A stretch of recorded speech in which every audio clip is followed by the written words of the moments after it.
It was great to win, you know, and you can see the difference it makes if you finish top of the group.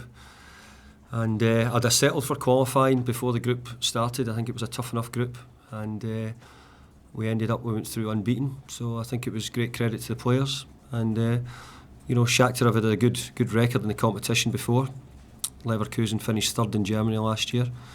So we're up against some good opposition, but I thought it was a good result for us, and the players done a great job. Yeah, we do. We see it as an opportunity to try, and we've got a long way to go, you know, and we have to try and make sure we can only take one game at a time. Football is like that anyway, but we can only take one game at a time, and let's see what happens come later on in the season. Maybe we can start talking about it. At the moment we can't talk about it because we're too far away from it, but we'll do everything we possibly can to get closer. We do. We want to play well. We've not done as well in the league as we should have done, but we're working hard to try and put it right. The quality of the players we've got here, I think, gives us that chance to do that, and hopefully that'll be the case. I think the gap's bigger than we'd like it to be. We'd like to be at the top or as close to the top as we can be. But as I answered the question earlier, when I get asked a similar question, was to say that you know, we can only really do one game at a time.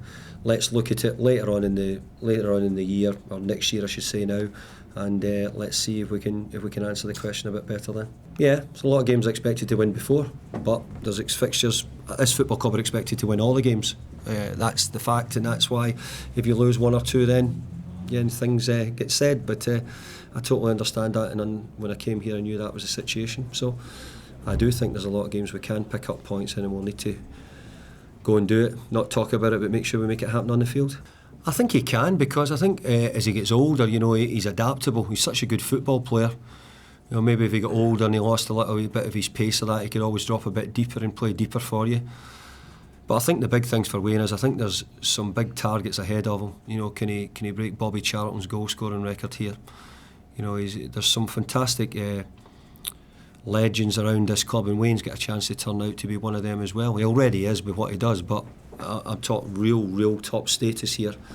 And you know, those targets aren't too far away. If he keeps playing the way he's playing just now, I'm sure he'll get there. I believe he will, and I believe he can, because I think he's that good. And I think he's a boy who will play for a long time. I know he's been in the game a long time already, but I think he's someone who can go on and play for many more games. Whether he reaches Giggs' totals another thing, because that's nearly inhuman what Giggs has done playing that amount of games. Paul introduced an awful lot of young players in his first year or so, and I think that was always going to be a hard task for him. You know, where at times, you know, they can make mistakes, or you know, they can be not as consistent as you would like. But I think he's got through the worst of that, and it was a brave decision to do that. And he's at a big club with big traditions as well, at Aston Villa, and he's got some exciting players in his team.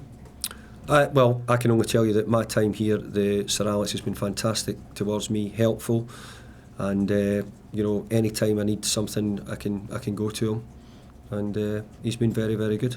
I said last week, I got asked the same question last week about it in the same way, and I said, look, I think it might be out there. I says, I've never seen it. Any clubs I've been at, I've never seen it. I've never heard of it. I've never had any players who I know have ever been involved in it. So I can only tell you that I've not seen it. I've not been around it. So, but it sounds as if it's definitely happening out there, and you know. But let's hope that it gets stopped, because you know, there's a lot of punters out there, a lot of people who put their £10 a week on 3 or 4 teams to get results, and they want that to be done honestly and truthfully, and I think it's important for the integrity of the game that we make sure that we keep that up.